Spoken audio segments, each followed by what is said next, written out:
محترم قاري صاحب سعید خوستی که د موږ غږ درځي نو خپرونې ته راشه تر څو پورې د عالی قدر امیر المؤمنین لوی ملا صاحب محمد عمر مجاهد په کارنامو د هغه په ویاړونو د هغه پس منظر باندې د اووم تلین په مناسبت چې کومه جوړه سوې خپرونه ده په دې را سره بحثو کې قاري صاحب محترم د تا تر راتلو پورې زه لینک نه اچوم ځکه چې بعضې ملګري دي هغوی که بیا بلاک کم خفه کېږي او که نه بلاک هم نو بیا پرون چې ما کوم ملګري بلاک کړي دي ټولو نه بخښنه غواړم هغه زه له بلاک نه خلاصوم ځکه پرون خو ما تاسو ته ویلي که نه ګوره مونږ چې داسې وړکی اختار مختار ورکوو بیا ګوره خفه کېږئ مه که نه وادې اورېده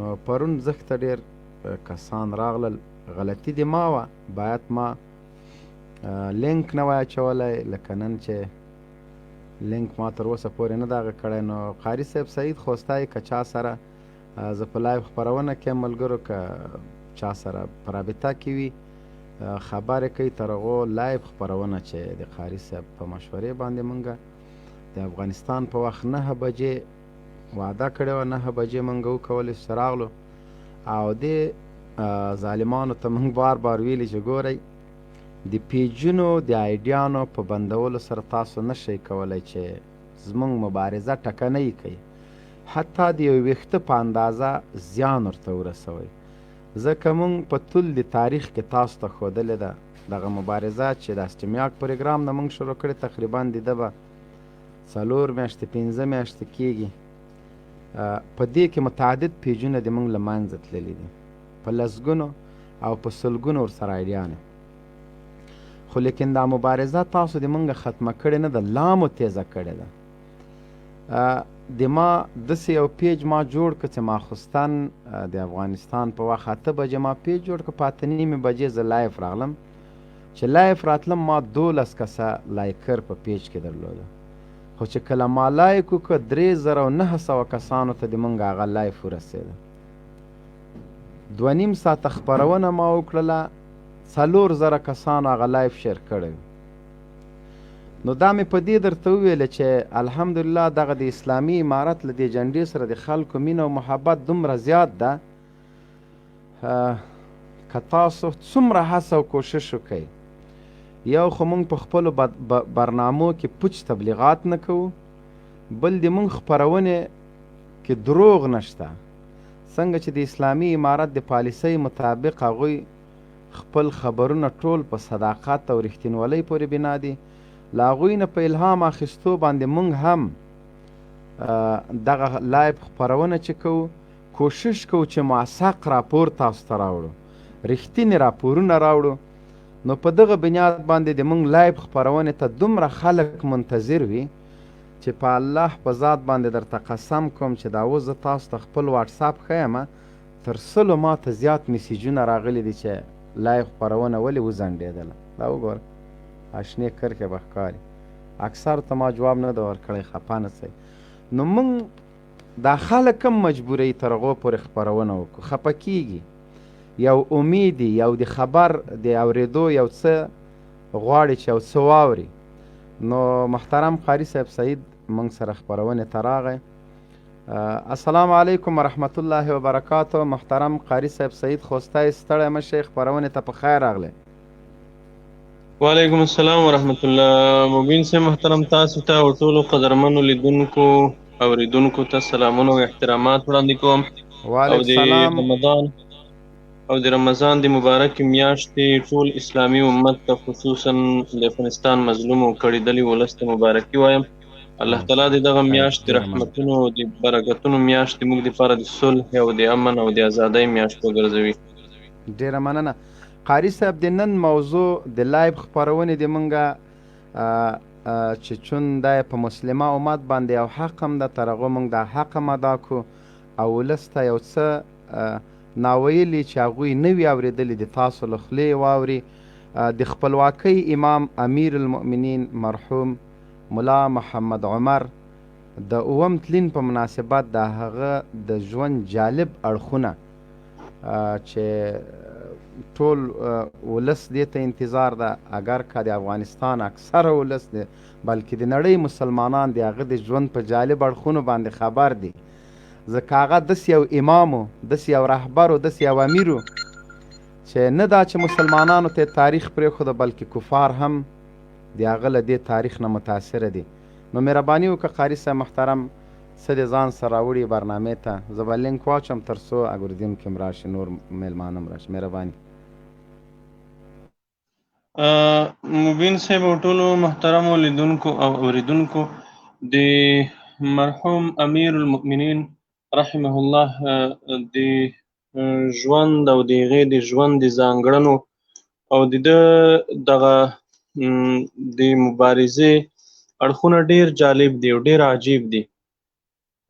نو محترمو دغه خپرونه هم د همدې دپاره ده، انشاءالله په دې خپرونه کې کوشش کوو چې ځینې نور ملګري هم راسره شي او د مرحوم امیر المؤمنین رحمه الله په اړه جالب شیان راسره شریک کړي. زه به هم انشاءالله کوشش وکړم چې د امیر المؤمنین رحمه الله په اړه تاسو سره یو جالب شیان شریک کړم. واقعیت دا دی چې مرحوم امیر المؤمنین دا د دغې زمانې یو ثالث عمر و.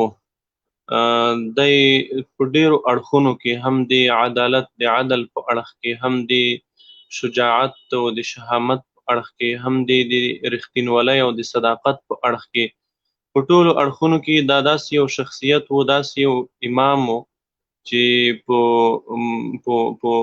تګ سره یې او په وفات سره یې، په نشتون سره یې موږ یوه لویه ضایعه د یوه لوی ضایعې تحمل وکړو او ډېر یو لوی انسان، یو لوی شخصیت مو له لاسه ورکړو. امیر المؤمنین د ژوند د ده یو ډېر ساده او ډېر یو سنګین ژوند درلود. دی د افغانستان ته د امریکایي ځواکونو په راتګ سره د ده په ژوند کې دغه اړخ ډېر عجیب دی او دا ډېر یو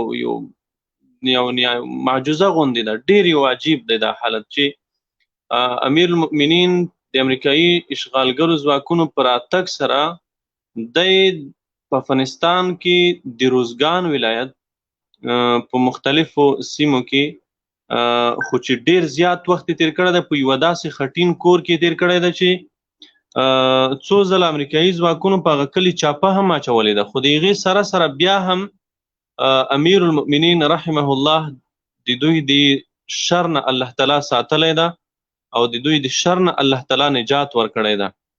دا د دغې لوی ولی او د دې الله د لوی دوست یو کرامت و چې الله تعالی دته ورکړی و چې د دشمنانو نه د دشمنانو په منځ کې ګیر چاپیر په داسې یو حالت کې چې امریکایي اشغالګر افغانستان ته راغلی و، په افغانستان کې امیر المؤمنین دوی ته تر ټولو مطلوب انسان و، تر ټولو مطلوب شخصیت هغه امیر المؤمنین و چې امریکایانو په هر ځای کې د ده په سر بې چاپې والې پوښتنې کولې د خلکو نه. د هغې سره سره بیا هم امیر المؤمنین رحمه الله الله تعالی په خپل فضل و کرم سره وساتلو او تر آخره پورې هم په هماغه ځای کې اوسېدلی ده او تر آخره پورې په هماغه ځای کې ژوند کړی ده. خو الله تعالی د دغې امریکایي اشغالګرو د دوی لاس ته رسېدنې نه چې ده ته یې لاس ورسېږي د هغې نه الله تعالی دی ساتلی ده، الله تعالی ده ته امن ورکړی ده.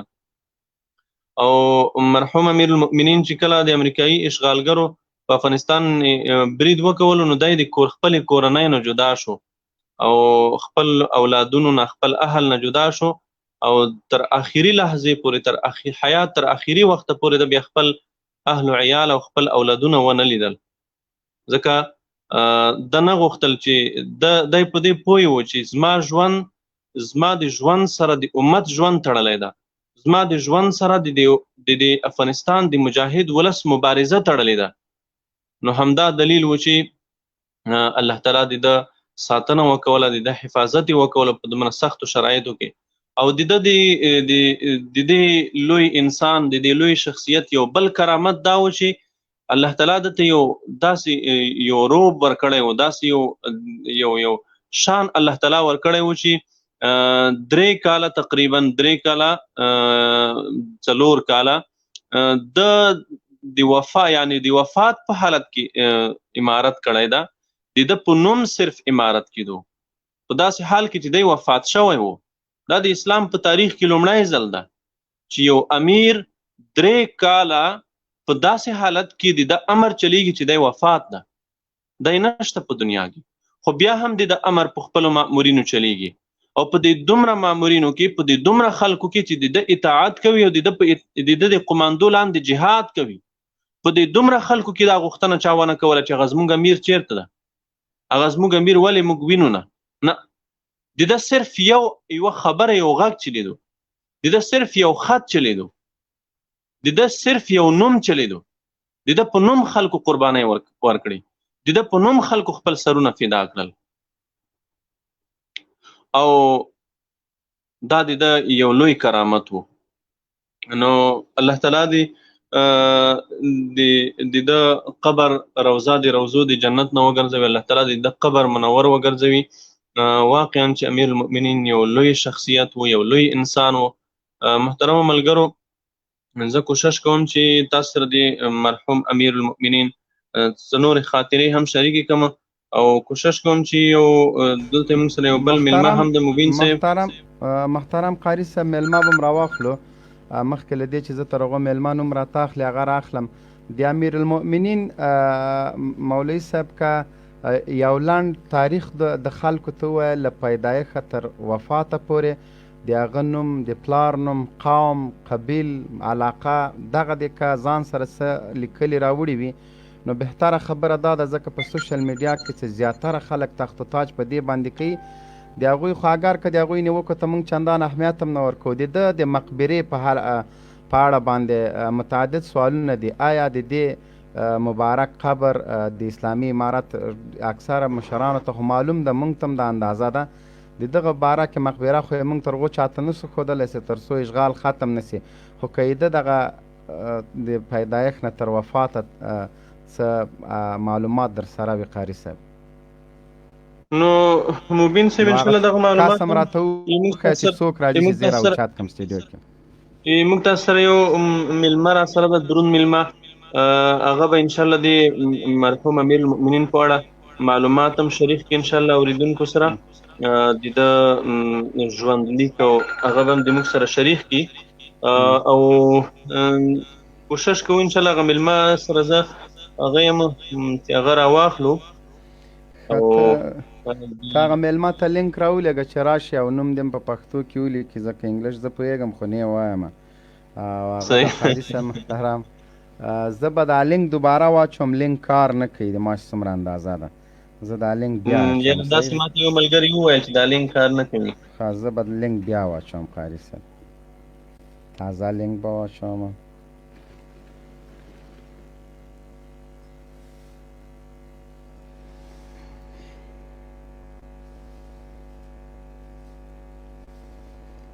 ملګرو لایو د سره شیر کوي تر څو چې د موږ درانه میلمانه راځي خپرونې ته، نو تاسو تر هغو پورې لایو شیر کوي. الله پاک مو عزت وکړه. ډېره مننه کوم تاسو نه ورونو.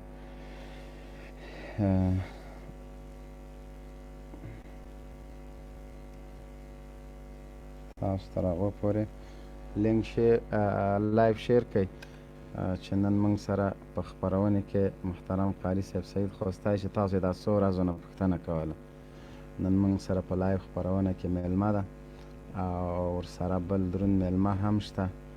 کوشش کوو چې تاسو ته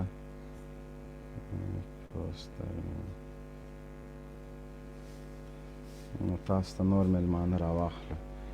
زه دغه لینک ګورم، دوباره لینک چک کوم. هغه لینک کار نه کوي، دغه یې کوي انشاءالله. زه دا لینک تاسو ته اچوم.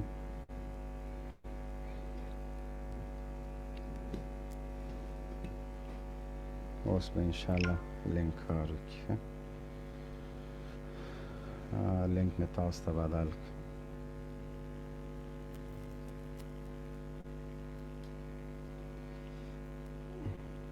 نو ملګرو لینک مې واچو، دا لینک انشاءالله کار کوي ودرېږه. زه دا لینک چک کوم. لینک اوس مې چې کوم لینک اچولی ملګرو دا صحیح ده. دې لینک له لارې تاسو کولی شئ چې راشئ. ښه نو ملګرو تاسو د یو څو شیبو لپاره 1-2 دقیقې وخت ماته راکئ تر څو دغه د سټوډیو میلمانه دغه مونږ همدغه لارې نه راځي چې دلته بیا تاسو ډېر راځئ نو بیا هغوی نشي کولی چې راشي. تر هغو هغوی مونږ سټوډیو کې واخلو بیا انشاءالله تاسو ټولو سوالونو ته جوابونه وایو. نو هیله مو تاسو نه دا ده چې لایف د سره شیر کړئ. نن مونږ سره قاري صاحب سعید خوستی او نور درانه میلمانه څوک چې پوښتنې لري د ملا صاحب لوی ملا صاحب باره کې معلومات لري هغوی ته به انشاءالله وخت ورکړو تر څو ملګرو په غلط نوم باندې مه راځئ. نه مو اوچتوم که هر څوک د موږ څومره مخالف وي او وصی شو نو غلط نوم باندې نه غواړو چې هغوی بره سټوډیو ته راجي که په خپل نوم راشئ. ښه ښایسته ښایسته نومونه هم دي د آیډیم چې کوم نوم ده په هغه باندې راځئ. ښه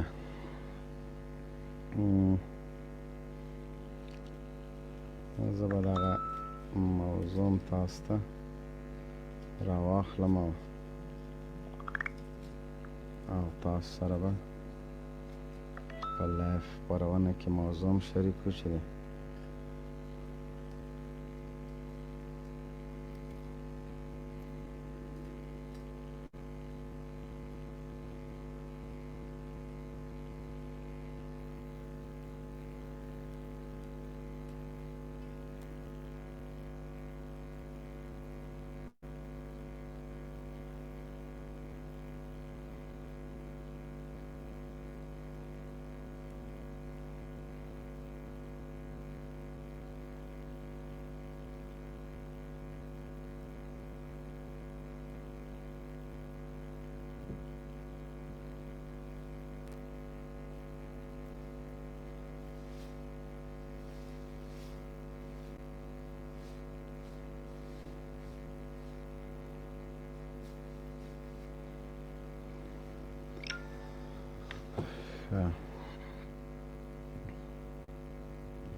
ملګرو لایف د سره شیر کوي. قاري صاحب محترم دلته سټوډیو ډکیږي. هی هی نه خدای قربان دې شم سټوډیو ډکه سوې ده. زه ملګرو لږ زر دی وعلیکم سلام وعلیکم سلام دغه سټوډیو لږ خالی کو تر څو پورې د موږ میلمه راشي. ښه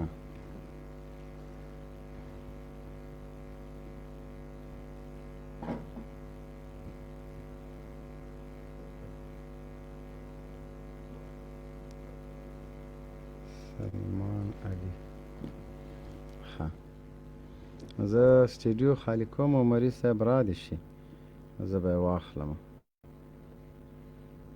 دلته د بدري لښکر په نوم کس ده. ملګرو زه تاسو د یو څه وخت لپاره لرې کوم.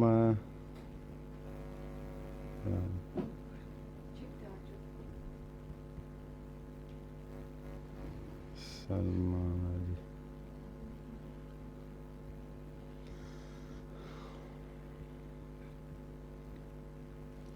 مبین صاحب زما غږ درځي؟ هو غږ دې راځي قاري صاحب. نو زه کوشش کوم دلته ملګری لینک خو صحیح ده که نه ملګری راتلی شي؟ هو لینک صحیح ده هو راتلی شي که نه ما ته یې لمبر راولېږه ته دې خبرې کوه زه به هغه په لیکه کړم. صحیح ده. د محترمه د مرحوم امیر المؤمنین ملا محمد عمر مجاهد رحمه الله د ژوند او د ژوند په اړه زه لږ معلومات د ملګرو سره شریکوم. لومړی خو مرحوم ملا محمد عمر مجاهد د مولوي غلام نبي زوی د مولوي محمد رسول لمسی و د مولوي باز محمد کړوسی و. په 1409 هجري لمریز کال کې چې د 1980 میلادي کال سره سمون خوري د افغانستان د کندهار ولایت د خاکریز ولسوالۍ د چاه همت په کلي کې په یو متدینه او علمي کورنۍ کې زیږېدلی و. ملا محمد عمر مجاهد رحمه الله د مولوي غلام نبي صاحب چې د هغې دا د والد محترم و، دا یې په دې منطقه کې دیني عالم و او د څه درسونه د خپل پلار نه او څه درسونه په یاده سیمه کې د نورو علماو نه د خپل دیني درسونه حاصل کړي وو.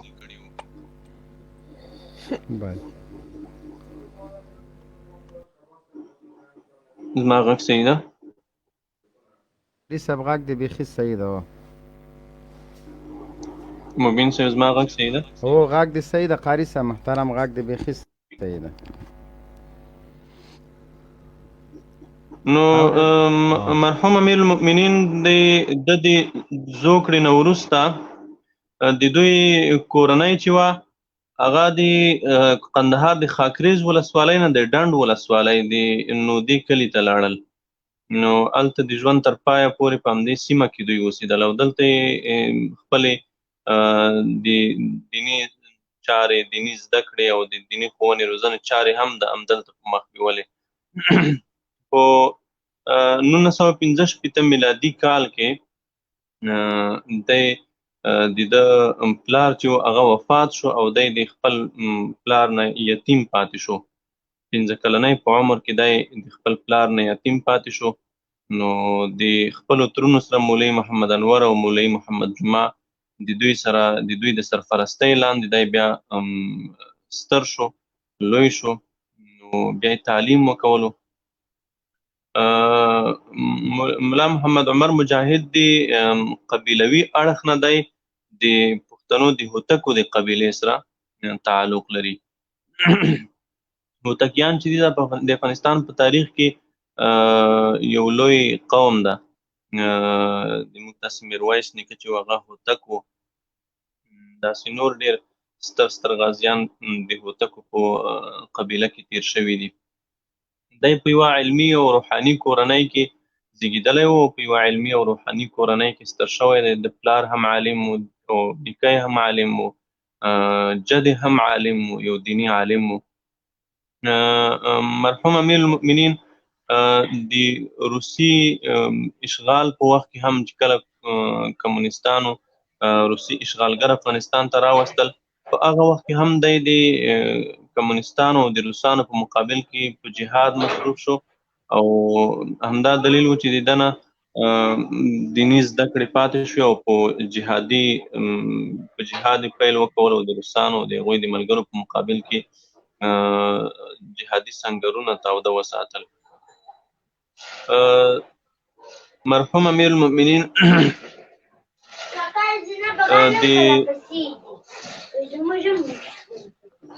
زما غږ صحیح ده؟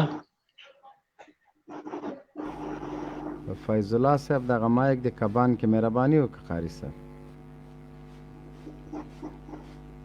نو مرحوم امیر المؤمنین چې هغه د روسي اشغال په مهال د قندهار ولایت میوند، زیړی، پنجوایي او ډنډ ولسوالیو کې د شوروي قواو د کمونیستانو په ضد مهم جهادي مرکزونه فعال ساتلي وو او هلته یې د مشهور جهادي عملیات چې هلته په دې سیمو کې شوي دي هغې کې برخه اخیستې ده او د ډېرو عملیاتو قمانده د ده په غاړه وه. بیا د هغې نه وروسته د زابل ولایت شهر صفا ولسوالۍ او د همداسې مرکز قلات مربوطو سیمو کې د کابل قندهار په عمومي لویه لاره دغو سیمو کې مرحوم امیر المؤمنین جهادي عملیات ترسره کړي دي. امیر المؤمنین چې هغه د RPG یا د راکټ چې موږ تاسو ته د راکټ یو کلک مسلکي و او د راکټ په ویشتلو کې د ډېر مهارت لرلو. مرحوم امیر المؤمنین د روسي اشغال نه وروسته دی بیا هم په خپله سیمه کې په خپله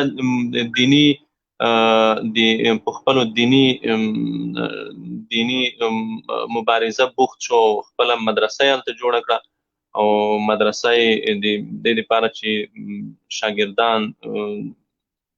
دیني شاګردان وروزي د هغوی دپاره یې مدرسه جوړه کړه او په خپله په مدرسه کې په دیني ښوونه او روزنه باندې بوخت و. دا هغه مهال و چې په افغانستان کې د روسانو د وتلو نه وروسته کله چې روسان د افغانستان نه ووتل، کمونیستي نظام په چپه کېدو او چپه شوی و. په هغه وخت کې د مجاهدینو په منځ کې خپلمنځي جنګونه پیل شول، چور او تالان شروع شو، قتل و قتال شروع شو، وحشتونه و، فساد و، هیواد د تجزیې سره مخ و، هیواد کې پټک سلاري وه، هیواد کې حتی په هلکانو نکاحونه تړل کېدل. په داسې یو حالت کې مرحوم امیر المؤمنین بیا مجبور شو چې مبارزه پیل کړي. د دوی د خپلې سیمې نه، د دوی په خپله سیمه کې حالت داسې یو ځای ته ورسېدو چې نور بیا نو دی مجبور شو چې وسله واخلي او د دغې پاټکیانو، د دغې ټوپک سلارانو او هغه خلکو چې هغوی ولس ځورولو، ولس یې داسې یو حالت ته راوستلی و چې ډېر بد حالت و، د هغوی په خلاف مبارزه پیل کړه.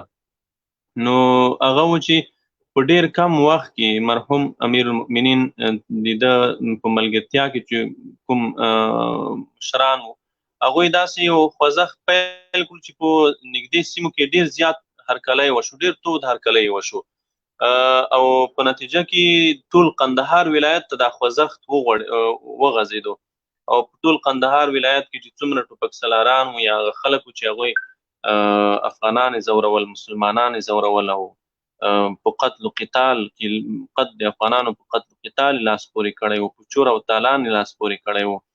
نو هغه خلکو په خلاف مبارزه پیل کړه او د قندهار ولایت له هغوی څخه صفا کړو. د هغې نه وروسته دی د قندهار ولایت نه نږدې ولایتونو ته لاړو، تر دې پورې چې د مرحوم امیر المؤمنین دغه مبارزه دا ټول افغانستان ته وغځېده او په افغانستان چې عملا په هغه وخت کې د تجزیې د خطر سره مخ و. په ټولو ولایتونو کې په هر ځای کې پټک سلاري وه، خلک د خلکو مال، ځان، ناموس محفوظ نه و. که چېرته یو څوک هغه حالت خو د موږ تاسې ډېرو افغانانو په سترګو لیدلی دی، هغه حالت ډېر مخکې نه ده تېر شوی. داسې یو حالت و چې یو افغان به د خپل کور نه د خپله ځان سره خپله میرمن یا خپل خور، لور، هغه به د ځان سره نه شوی ایستلی چې په ازاده ډول سفر وکوي، ځکه په هغه به ډارېدو چې په لار کې د دغه ناموس داړونکي د موږ ناموس ته لاس وانچوي. او داسې ډېرې پیښې وشوې په دې لارو کې دغه وحشیانو د افغانانو ناموسونو ته حتی تعرض وکولو. نو ولس تنګ و، ولس داسې یو حالت کې و چې بدلون یې غوښتو. هماغه بدلون د امیر المؤمنین په رهبرۍ کې رامنځته شو او ټول افغانستان ته وغځېدو. یوازې دغه د شر او فساد یو څو سلاران او څو مشران د شر او فساد زالګۍ دغه یو محدودې ساحې تر جمع شوله چې څومره دا ټوپک سلاران او دغه مجرمین او دغه قاتلان چې وو دا یوې ډېرې محدودې ساحې تر جمع شوله. نو ټول افغانستان افغان ولس د دوی د شر نه امن شو. امیر المؤمنین مرحوم د هیواد د جیدو علماو له لورې چې زرګونه علماو په قندهار کې جمع شول او د هغوی له لورې دته د امیر المؤمنین لقب ورکړل شو چې دی امیر المؤمنین ده. نو د هغې نه وروسته بیا د افغانستان اسلامي امارت په جریان کې امیر المؤمنین ډېرې ځانګړې کارنامې لري. نوموړی یو ډېر شجاع او د قوي تدبیر او قوي دریځ والا مشر و. نوموړی داسې یو شخصیت و چې یو زړور انسان و، یو جری انسان و او داسې یو شخصیت و چې په عدل او تقوا او په دیانتدارۍ د ټولو ملګرو په منځ کې شهرت درلود. مرحوم امیر المؤمنین سره چې چا ناسته کړې ده او څوک د هغې سره ناست دی، چا د هغې سره وخت تېر کړی دی، نو د هغوی له قوله چې نوموړی ډېر یو دروند شخصیت و، نوموړی ډېر یو متواضع او خاکساره شخصیت و. متاسفانه چې موږ ته الله تعالی موږ تاسو ته الله تعالی دا شرف را نه کړو چې د نوموړي په دیدار مشرف شو. دا موږ تاسو یو ارمان و چې په زړه کې پاتې شو. نو چا چې دی لیدلی ده او چا چې د ده سره نږدې مجلس کړی دی، نوموړی ډېر متواضع، خاکسار او ډېر یو د خو اخلاقو څښتن و. نوموړی داسې یو شخصیت و چې تا به داسې تصور او فکر نه کولو چې دا د افغانستان یو بادشاه ده، د افغانستان د خلکو او د افغانستان د دومره ځمکې او د دومره ساحې واکمني دي د په لاس کې ده، ډېر ساده زندگی درلوده، ډېر ساده ژوند یې درلود او نوموړی په د لوړو تشریفاتو د شیانو سره تعلق نه و، د شیانو سره نه لګېده. د نوموړي خوراک چې و هغه عادي خوراک و، لکه څنګه چې د نورو مجاهدینو به څه کوم شی خوړل هغه د نوموړي خوراک و او داسې امتیازي هغه نه درلود. نو دا د مرحوم امیر المؤمنین په اړه یو لنډ څه معلومات و چې ما در سره شریک کړل. نن خو د نوموړي په اړه ملګرو به ډېر څه شریک کړي هم وي، تاسې به لیدلي وي او الله تعالی دې وکوي چې موږ تاسې د ده حق ادا کړی وي او د چې څومره احسان د امت سره کړی ده، خصوصا د افغانانو سره یې کړی ده، هغه ډېر زیات ده، هغه ډېر بې حده زیات احسان امیر المؤمنین د افغان ولس سره کړی ده او د اسلامي امت سره یې کړی دی. مرحوم امیر المؤمنین په خپل شجاعت او په خپله تقوا او په خپله عدالت دا د لله الحمد امریکایي اشغالګر مات شول او د ده هغه بنیادونه دي، د ده هغه پاخه تداوونه دي چې ایښودل شوي دي او د امارت پالیسي په هماغه تداونو، په هماغه بنیادونو، په هماغه اعتدال د افراط او تفرید څخه په لرې و پالیسۍ د اسلامي امارت هغه بنیادونه او تداونه روان دي. دا د الحمدلله او مبارزه ډېره په مخ روانه ده او ډېره په خوند روانه ده الحمدلله. نن دا د موږ تاسې وینو چې د امیر المؤمنین مرحوم هغه پیشنګویانې چې د امریکایي اشغالګرو د اشغال په مهال یې کړي وي، هغه نن موږ په خپلو د سر په سترګو وینو. هغه ویډیوګانې نن الحمدلله ډېر زیاتې نشر شوې، د ډېرو اورېدونکو غوږونو ته به رسېدلې وي، لیدلې به وي او وایي چې امیر المؤمنین رحمه الله د امریکایانو د راتګ نه مخکې دا وړاندوینه کړې وه چې داسې ورځ به راځي چې امریکایان به په افغانستان کې ماتې خوري او امریکایان به دلته ماتېږي، د دې خاورې نه بیا هم ذلیل او خوار دوی تښتي. د هغه د امیر المؤمنین هغه پیشنګوي الحمدلله نن موږ تاسې ولید عملا رښتیا شوه. نن امریکایان د افغانستان نه د تېښتې لار افغانستان نه په تېښتې دي انشاءالله. نو سټوډیو کې خو ملګري هم در سره دي محترمه جنرال صاحب په بخښنې سره یوه خبره زه کوم، لږ وخت ورکوئ. دغه د ملا عمر باره کې نظم وایم، نظم لرم، دغه څوک د قاري صاحب دغه یو خبر. جنرال صاحب اول تاسو سلامونه او قاری سعید صاحب ته او نورو مېلمنو ته او همچنان شبیر احمد عثماني صاحب ته ځانګړي سلامونه. البته زه لږ رامخکې شوم ځکه زما وخت هم کم دی، هلته لمانځه ټیم ته زمونږ. مهرباني. نور اعظم نظم ته جنرال صاحب مبین لاند نظم راته ووایه. صحیح ده ورور؟ انشاءالله انشاءالله. د مسلم امت سالار وایه چیرته لاړې، د غیرتونو دنګ مینار وایه چیرته لاړې، د خدای عاشقه د جانان د مینې پاک مریدا، ته داسې ژر زموږ له قطاره وایه چیرته لاړې، ملنګ انسان ملنګ دی وله مینې ډکه، په ایماني زیور سینګاره وایه چیرته لاړې،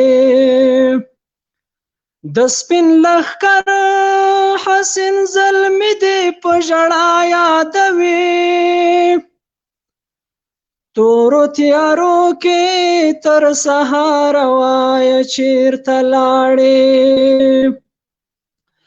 لښکر دې پرېښودو یتیم ته ورنه کډه یوړه، په ابدي سفر ترې یاره وایه چیرته لاړې، تاریخ حیران دی د غیرت داستان دی څنګه لیکړې، تاریخ حیران دی د غیرت داستان دی څنګه لیکړې، د تاریخونو افتخار وایه چیرته لاړې، غیر ولس دې یادوي په دعاګانو کې تل،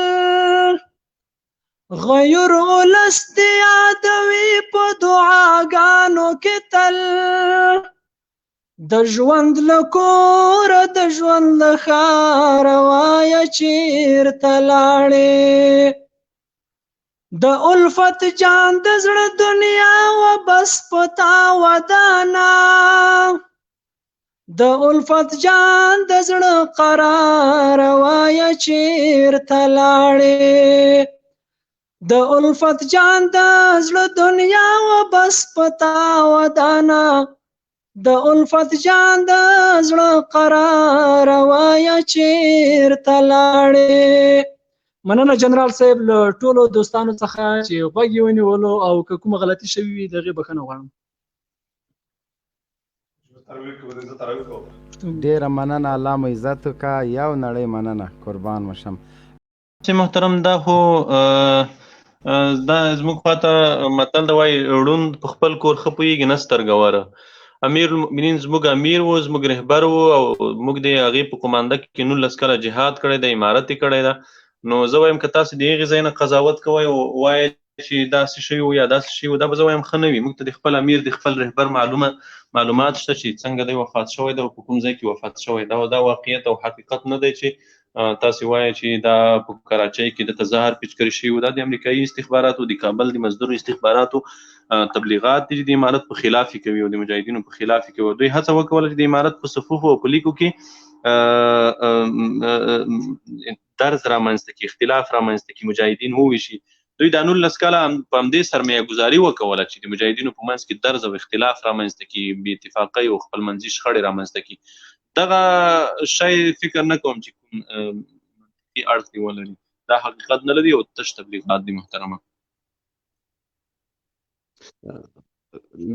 میبخشین قاری صاحب خواستی میبخشین، امی خبر اوله ده که نشر کرد اکسپرس، اخبار اکسپرس پاکستان میره به نشر رسان و دیگر ای که اولین کمکی که با امرای امریکایی کرد به خلاف طالبا، به خلاف امارت اسلامی، دیجی که بابت به تسلیم امریکایی ها کرد و تا به حال طالبا هیچ یک صدای خود نکشیده برای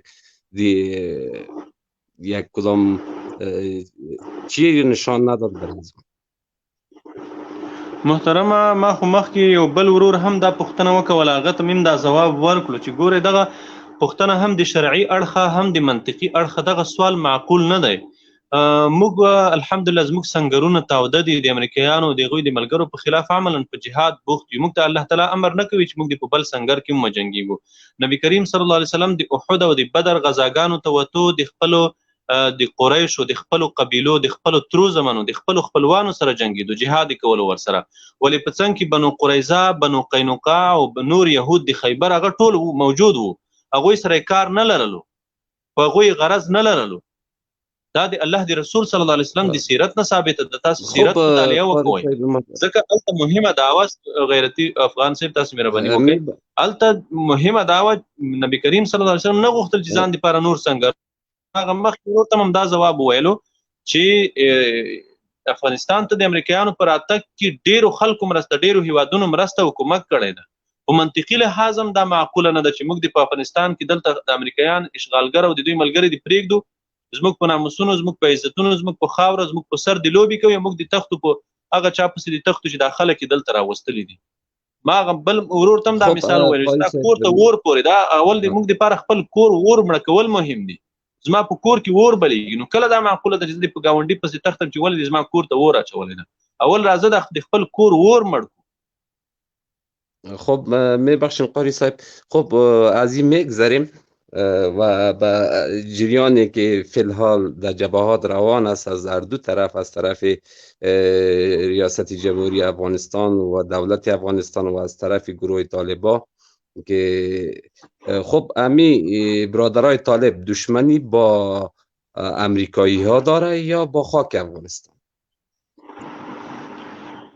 نو محترمه یو خاک افغانستان ده، یو په افغانستان کې ټامیان او فلبریټان دي. تاسو باید د دې تفاوت وکوئ. د افغانستان خاوره د موږ خاوره ده او د دې خاورې دپاره موږ قرباني ورکړې ده، د همدې خاورې دپاره جهاد کوو.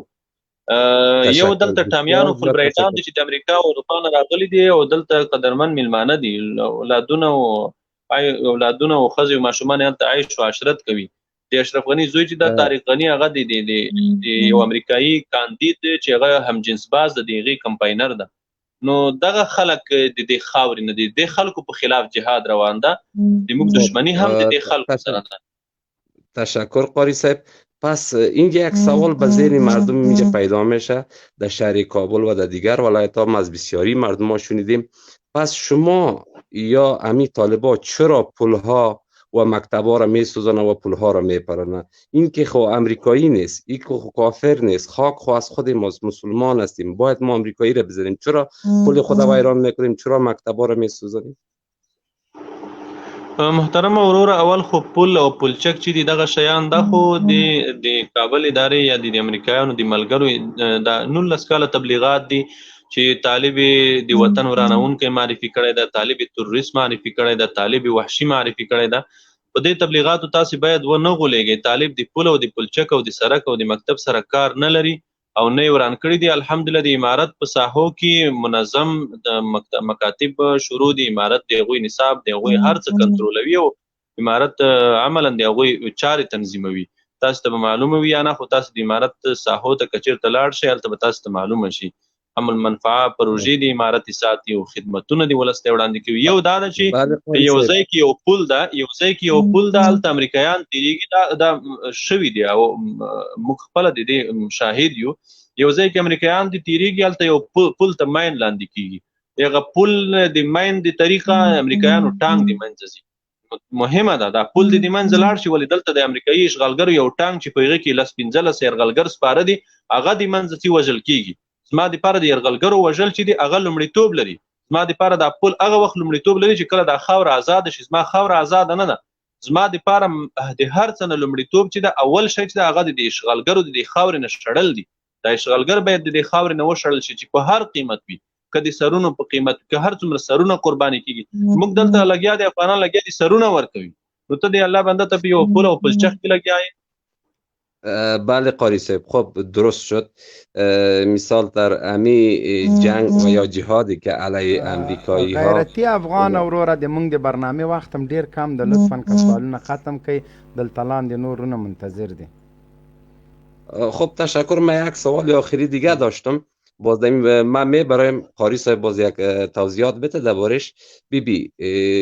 همه ما شما مسلمان هستیم الحمدلله و هیچ کس خوش نیست، یک فرد در افغانستان خوش نیست که امریکا در اینجا باشه و نه مانده میتونه. اینجا همه آمده سرایشان اینجا مانده و خودشون گریخته رفت. غیرتی صاحب، غیرتی افغان صاحب، په دې خبره کې زه ستاسو سره موافق نه یم چې هیڅ افغان دا نه غواړي چې دلته د امریکایان پاتې شي. قطعا دا خبره زه در سره نه منم او نه افغانان در سره مني. ګورئ دغه د کابل ادارې مزدوران چې دي دا په هیڅ قیمت نه غواړي چې د دې ځای نه امریکایان ووځي. دا خبره حقیقت نه لري.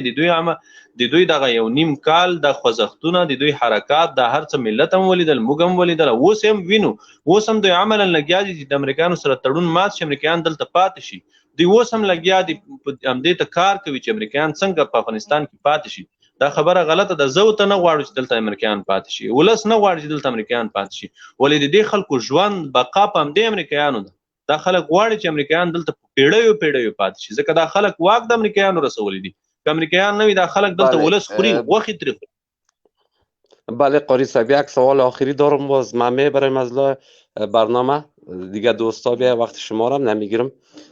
پس امی درباره امی حمله هایی که موتربم میشه یا امی حمله های انتحاری میشه داخل شهر، صدها غریب، بیوه، زن، کوچک همه به شهادت میرسند. درباره از این باز یک معلومات بتین. تشکر. خداحافظ. ما ته د غږ رانغی محترم، د اخري سوال مې دی وانخیستو.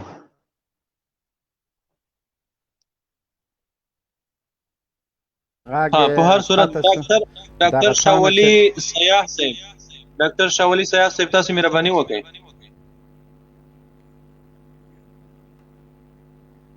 آواز دې نشته وروره، آوازت نیست بیادر، آوازت نیست.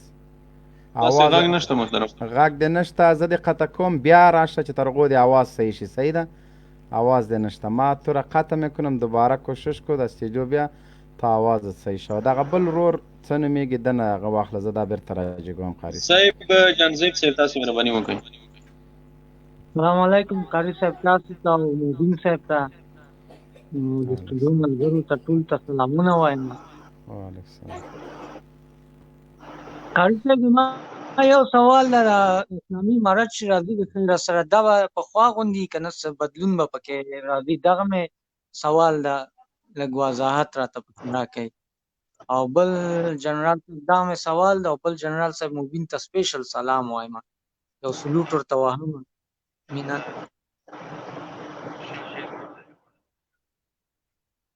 بس دغه ما سوال قاری صاحب محترم. ډېره مننه، الله مو عزت وکړه. مننه، مهرباني وکړه قاري صاحب. خیر اوسې.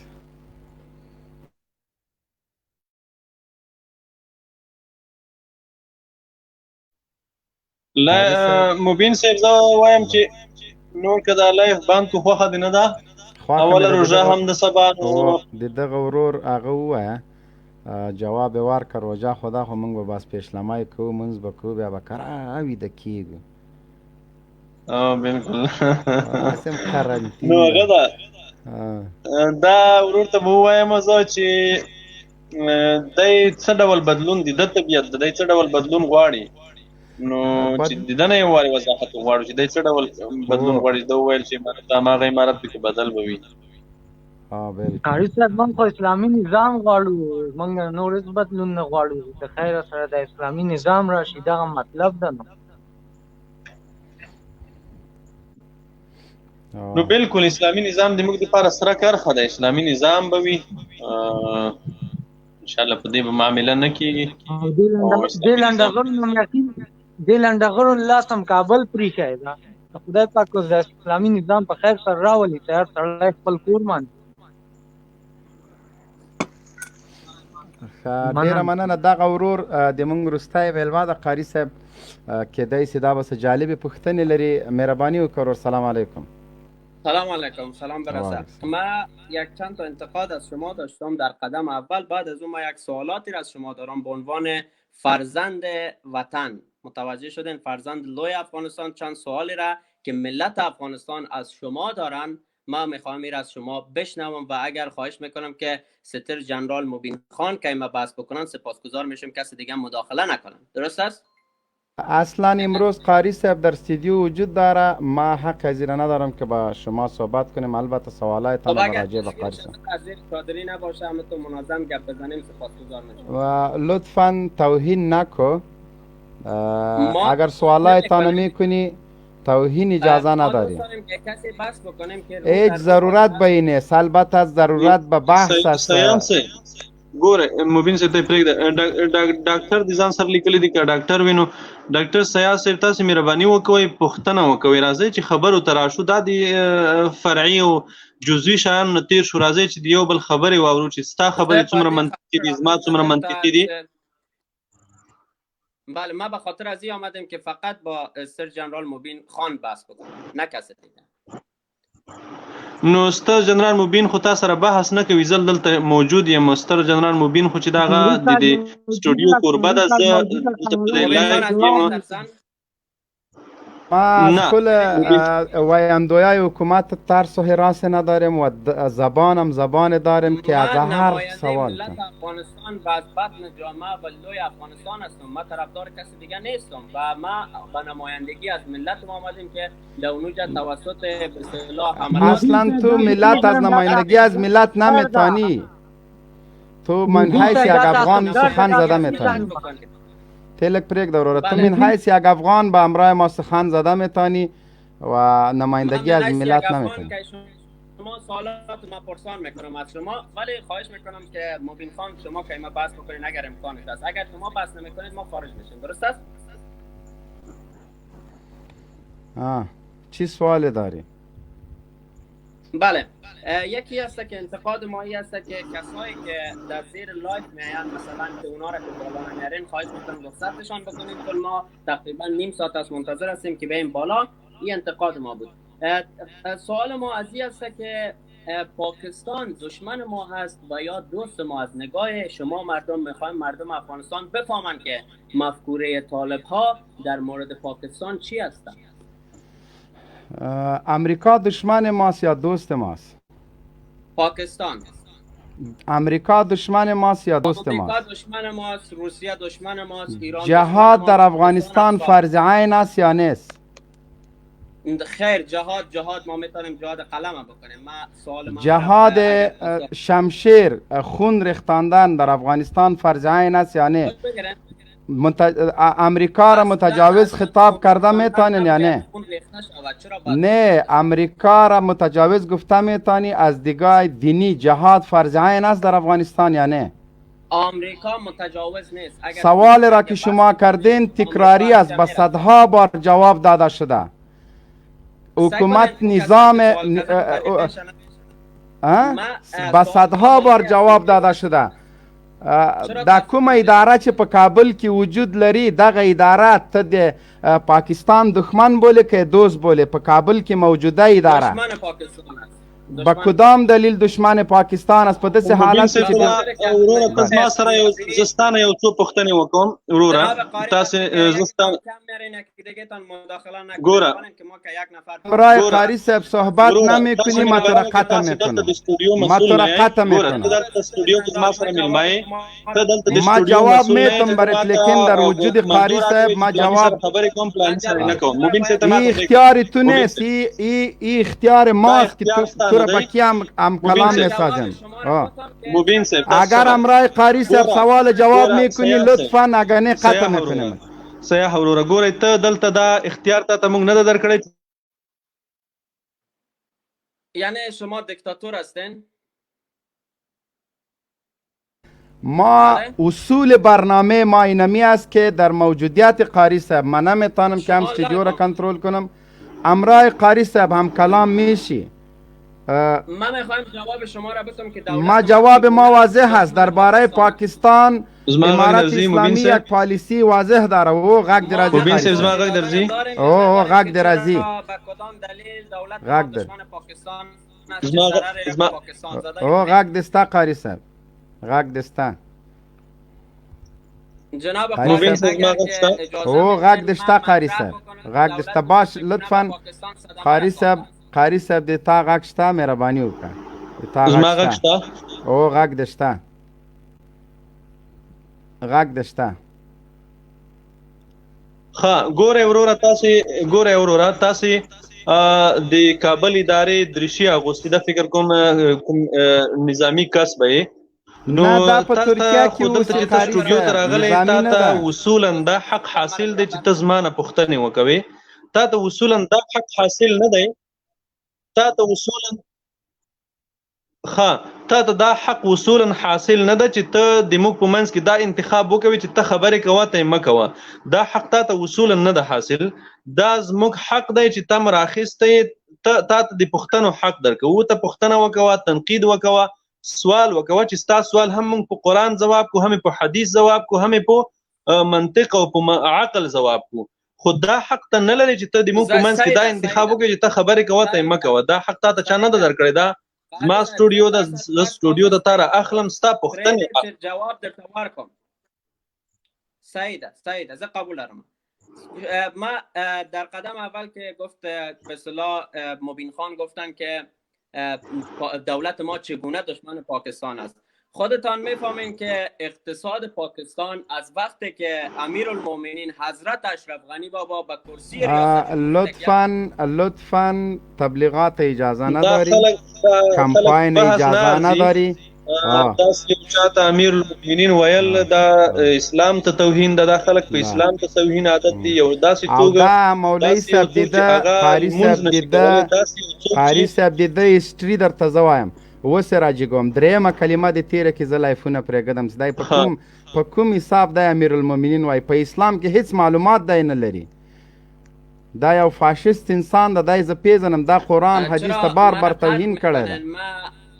قطع میکنیم که تو لودگیری میکنی، مقدسات اسلام را توهین میکنی. این لایف است که تو سوال کنی. این لایف نیست که تو لقب به کسی بتی که آمنت بالله را یاد نداره، نماز جنازه را نمیفهمه. گوش میفهمی؟ جناب ملا صاحب صدایتان قطع وصل میشه. قطع وصل میشه. صدا اینترنتت خودت مشکل داره. مبین صاحب دا سړی لري کې بل کس راواخلی دا په بحث نه ارزي. زما په باور دا د نه دا د بحث خلق نه دي. خود دوی بیا اول انتقاد شما دیکتاتوری میکنن. عجیبه خبره ده دیکتاتوری میکنی. ته راځې دلته توهین کوي او لوده فاشیست غرپلوه سړي ته خطابونه. السلام علیکم. مایک د بنده. قاری صاحب سام دی B52 پیلوت دا نام خدا. مایک د خلاص کا. ستړی مشه دا خبره د ما ته وکړه پیلوټو. B52 پیلوت مې درته ویل دا له مستړی مشه خې. قاری صاحب خیرت ده. بس خالی سلام در باندې اچو مستاسو دا خبرې کوي همیشه اورم اخه خبرې کوي تاسو کوی شوي. ډیره مننه کوم خان ورور الله دې اجر درکړي مهرباني وکړئ. ستا خبرې هغه ورځ د کاری ساده ډیره خبرې کولې. زه ډیر خوشاله شوم. او دې په نه ده جرمني ته زما ټیرو کې بندوم لندن ته راوړم د خیمه ته ان شاء الله. صحیح ده. ډیره مننه. ژوندۍ دې نو مې ما بندوم ته خیر ان شاء الله. کورونا ختم شي ټیرو کې بندوم راوړم ته لندن ته راوړم الله خیر. الله دې عزت کړي. ډیره مننه خیر سه. ننګیال صاحب مهرباني. ننګیال صاحب مهرباني وکړئ. نور لایف بندو. السلام علیکم ورحمت الله وبرکاتہ. جناب خوسته صاحب ته باید لږ جریمه سي چې بغیر د وینا نه تلای. مبین صاحب سلامونه او احترامات. وعلیکم السلام. ژوندۍ دی بس منظوره دراته. اول دا پوښتنه ده چې کوم موضوع مې جوړه کړې ده الله دې هغه جنتونو سردار کی او الله دې په خپل مغفرت ورته وکي او هر افغان هر پښتون ته حق دی چې خپل مشرانو پیژني قهرمانانو پیژني. دغه د کتابچو او د اساسي قانون د کوم قهرمانان چې ټاکلي دا مو پیژنئ چې دا څوک دی او په تاسو باندې ولې تپل شوي دي. راځو پوښتنې ته جناب خوستی صاحب چې د افغانستان حکومت د تېرې یو هفتې راسې ډېر زور په دې اچوي چې باید اوربند وشي او موږ افغان ولس سوله غواړو. موږ اوربند نه غواړو، موږ دایمي سوله غواړو. او آیا په دغه اوربند دغه روژې میاشت کې امکان لري دا سوله که نه لري؟ او آیا دغه بندیانو او دغه سولې تبادله د افغانستان حکومت تاسو سره مطرح کړې ده که نه ده کړې؟ ځکه چې هر رسنۍ کې د اوربند خبره کوي، د سولې خبره نه کوي او د بندیانو تبادلې خبره نه کوي. په دې باندې ډېر چوپ پاتې دي. یو افغان په حیث باندې دا پوښتنه کومه چې د افغانستان حکومت دومره زور لکه چې په اوربند دی چې دومره په سوله وارد کړی دی او د بندیانو تبادلې باندې هم دومره زیات فشار راوړي لکه څومره چې اوربند راوړي، او کنه د افغانستان ولس هسې په سترګو کې خاورې ورچوي. مننه ننګیال صاحب. کابل اداره مطلب د قاري صاحب. بالکل ننګیال صاحب دا خو واضحه خبره ده. مخکې هم څو وارې دا خبره واضحه کړه چې دلته د اوربند چیغې چې دا خلک وهي. یو خبره خدا ده چې د کابل ادارې دغه ټامیانو فلبرایټانو اخیری سلګۍ دي کنه. دوی خو نور د مرګ په اخیری حالت کې دوی سیاسي ژوند نور مرګ بدلیږي ان شاء الله. نو دوی غواړي چې اوس یو څه ساه واخلي او کومې اساسي مسایل چې دي د سولې مسایل چې دي هغوی ته دوی ګوتې نه تیروي. لکه نن چې شاهین صاحب خپل ټویټ کې ویلي دي چې د راځئ چې د توافقنامې چې کوم میکانیزم د په هغې مزل وکوو. د هغې نه د باندې غوښتنې کول دا د سولې په وړاندې خنډ ایجادول دي. سوله کې اولنی په تړون کې اولنی شی د بندیانو 15,000 کسانو خلاصون ده. تاسو 15,000 کسان خلاص کړئ د زندان نه، دا حق دی د زندانیانو ده او باید خلاص شي. باید د بشریت غوښتنه ده، د انسانیت غوښتنه ده چې په دې لوی مصیبت او وبا کې باید دا خلک د زندانونو نه ووځي. تاسو دا خلک زندانیان د خوشي شي. هغې نه وروسته بین الافغاني مذاکرات ته موږ داخلي وو. بین الافغاني مذاکراتو کې موږ په اوربند خبرې کوو. همدا میکانیزم ده، همدا طریقه ده، طرح همداسې ده. ته بندیانو د خلاصولو په وړاندې خنډ جوړوي او هغه دغه کوي. خلاصول کولی نه شي، داسې نه شي کولی چې خلاص به یې نه کړي. خلاص به یې کړي خو خنډ جوړوي، ځنډوي، مشکلات جوړوي. نو دا دې ته خنډونه جوړوي او هلته د اوربند غوښتنه کوي. او بالکل یو خبره زه کوم په اخري کې، البته ټول سوالونه خلکو مطرح کړل، ما سوالونه دومره پاتې نه سول. زه باید تاسو هم دا خبره وکړئ، زه هم ورته کوم چې افغانستان مربوط په یو شخص نه دی. که موږ بېادبي د ډېره معافي د خاپیرک بېادبي وکړو یا هغې ته یو خبره وکړو چې یاره ولسمشر داسې کړی یاسې کړی، دوی ټول ډېر غوسه کېږي او وایي چې یاره دا باید توهین ونه شي. نو د افغانستان موږ ته افغانستان مهم دی، موږ ته مشخص یو کس مهم نه دی. که د افغانستان تاسو د مشرانو توهین کوئ او هغه تاسو ته بد ښکاري نو هغه مشران بیا ویاړ هم مه پرې لکه کوم چې د شمال او د شمالي ټلوالې دغه درسته د عمر چې د پښتانه باندې میخونه ټک وال او هر څه یې پرې کړل او موږ ته معلومات دي. هیله مې دا ده چې موږ کله د افغانستان خبره کوو دا په دې معنی چې موږ باندې افغانستان ګران دی. موږ باندې مشخص یو څو کسان ګران نه دي، هغې که توهین کېږي که بلای وایي او که نه وایي خپل کار به کوي. یو اخري پوښتنه کومه، دغه د روجي په میاشت کې د بندیانو تبادله او دغه سوله امکان لري یا نه لري؟ آیا تاسو خو آماده یا نه آماده؟ او که چیرته دغه اوربند حکومت وغواړي تاسو اوربند ته آماده او که نه آماده؟ دا راته صرف ووایئ. حکومت خو ننګیال صاحب حکومت خو دا څه وخت چیغې وهي چې اوربند را سره وکوئ، ځکه حکومت خو په ډېر مغلوب حالت کې ده. دا کابل اداره خو ډېر مغلوب حالت کې ده. تاسو یې وینئ چې په سلګونه عسکرې په روزانه ډول تسلیمیږي، سیمې له لاسه ورکوي، د دوی د بادارانو له لوري ملاتړ ختمیږي. نو دوی به خود د اوربند غوښتنې کوي، اوربند غوښتنه خود دوی کوي، خو دوی د اساسي مسایلو ته راوړاندې شي چې کوم مسایل دي سولې مسایل دي، د سولې دپاره اساسي نقطې دي هغې ته دې راوړاندې شي. درسته ده، یعنی کې د بندیانو آزادولو نه پرته اوربند یا سوله امکان نه لري، تاسو مطلب دا دی؟ نه نه نه نه نه نه نه درسته. دا ټول افغانانو پوښتنه ده، ځکه ډېر افغانان په سوشل میډیا کې دا چغې وایي چې ولسمشر اوربند غواړي، دومره فرق نشي کولی چې اوربند او سوله کې څه توپیر دی او دا بندیان ولې نه خوشي کوي.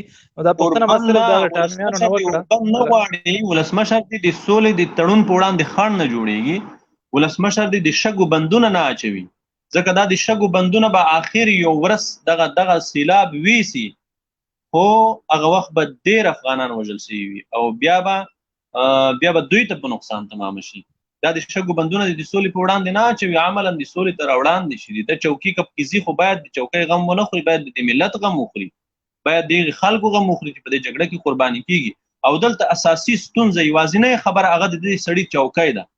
دا سړی که د چوکۍ نه تیر شو بس هر څه مشکل حل ده، هر څه حل دي. بس مننه. کور مدان جناب خوستی صاحب ډېره زیاته مننه. یقین وکړئ چې تاسو له ډېرو افغانانو سره زما ذهنونه جوړ کړل، هغه مفکورې زمونږ صحیح شولې، زول زه بیا زمونږ د ډېرو ځوانانو.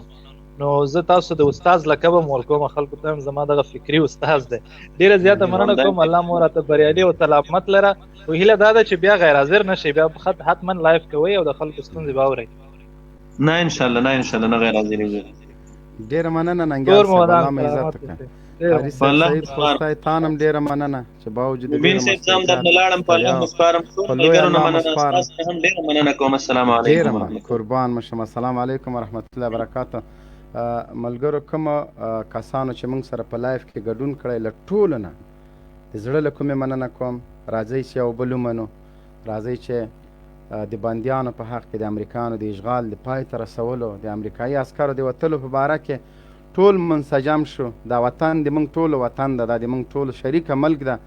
راځئ چې د خپلواکۍ نه خوند واخلو، خپلواکي وپېژنو.